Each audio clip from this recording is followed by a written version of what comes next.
नमस्कार दोस्तों, मैं अल्पेश जोशी को फिर से आपके बीच में एक नया एस्ट्रोलॉजी का टॉपिक लेकर आज की इस वीडियो में हम गौतम अडानी जी की कुंडली का यहाँ विश्लेषण करेंगे और देखेंगे इस कुंडली में धन योग, महाधन योग भी आपको देखने को मिलेंगे।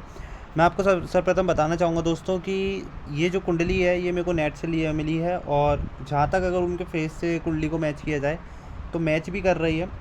बट इस कुंडली से अगर हम इनका एनालिसिस करें तो सबसे पहले बता दूँ, इनका वृषभ लगन बनता है और कुंभ राशि बनती है। मैं आपको एक बात बता दूँ, वृषभ लगन जब इनका बना है तो लगन में जब इनका बर्थ हो रहा था तो इनके 2 नंबर साइन लगन में उदय हो रहा था। ठीक है, तो वृषभ लगन ये बन गए, तो जिसके कारण एक बात बता दूँ, जितने भी वृषभ लगन वाले लोग हैं, जब वृषभ लगन वाले लोग हैं ये लोग ना पैसा कमाने में बहुत माहिर होते हैं। इनके अंदर एक प्रैक्टिकल नॉलेज होता है पैसा कमाने के, प्रैक्टिकली मैंने एक्सपीरियंस किया है। उसके बाद अगर आप देखेंगे तो वृषभ लगन इनका उदय हो रहा है, उसमें मरकरी आके लगन में बैठ गया। जब भी मरकरी लगन में आ जाए ना तो व्यक्ति बिजनेस माइंडेड बचपन से ही बन जाता है या उसके अंदर वो स्किल्स अपने आप ही डेवलप्ड हो जाती है। इनके लगन में बुध है तो आप इनके अंदर आप देखेंगे कितने मल्टीपल बिजनेसेस चला रहे हैं और इनके अंदर एक बिजनेस पावर बहुत अच्छी है। शेयर्स में अच्छा पैसा कमाया, ये सारी चीज़ें। इनने इम्पोर्ट एक्सपोर्ट के काम में भी पैसा कमाया बहुत अच्छा, इनके अच्छी मल्टीनेशनल कंपनीज़ में भी वो हैं। तो आप देखेंगे लगन में मरकरी जो है कहीं ना कहीं ये चीज़ रिप्रेजेंट कर रहा है। वैसे भी मरकरी इनका धन भाव का स्वामी है और लगन में आके ये धनी योग बना रहा है, महाधनी योग। उसके बाद 5th लॉर्ड है और लगन में आके बैठा है, तो कहीं ना कहीं पूर्व लाइफ यानी जो इनके पास्ट लाइफ के कर्मा भी इनके लगन से जुड़ गए, यानी इनके व्यक्तित्व से। तो जब भी मरकरी की दशा आएगी वो इन्हें इनके अकॉर्डिंग टू इनके पास्ट लाइफ के जैसे भी अच्छे बुरे कर्म थे वो इनको रिजल्ट देगा ज़रूर। अभी जैसे लगन में मरकरी बैठा है तो ये यंग दिखेंगे, इनके फेस पे यंगनेस आपको दिखेगी।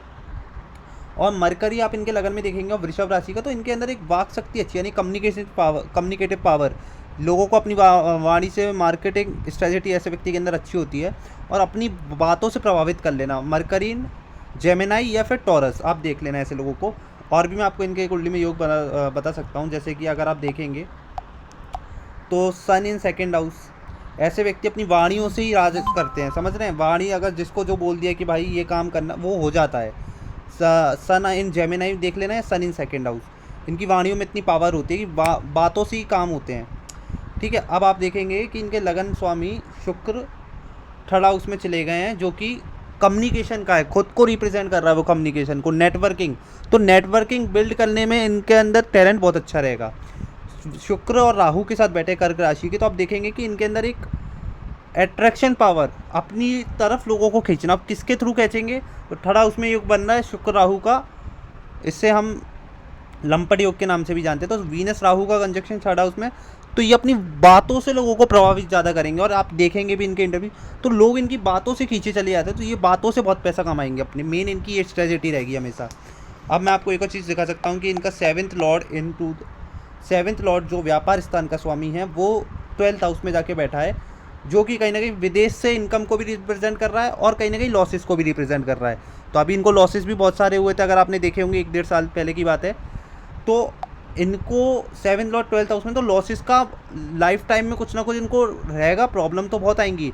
बट जब भी ये विदेश से डील करेंगे तो उसमें इनको बहुत ज़्यादा समझदारी से चीज़ें करनी पड़ेंगी, अन्यथा इनको नुकसान भी बहुत हो सकता है, क्योंकि मार्स जैसा प्लेनेट 12th हाउस में है, समझ रहे हैं। मैं अभी आपको इसमें डिटेल चीज़ें बता सकता हूँ। बट इनके 10th हाउस में भी आप देखेंगे गज केसरी योग बन रहा है।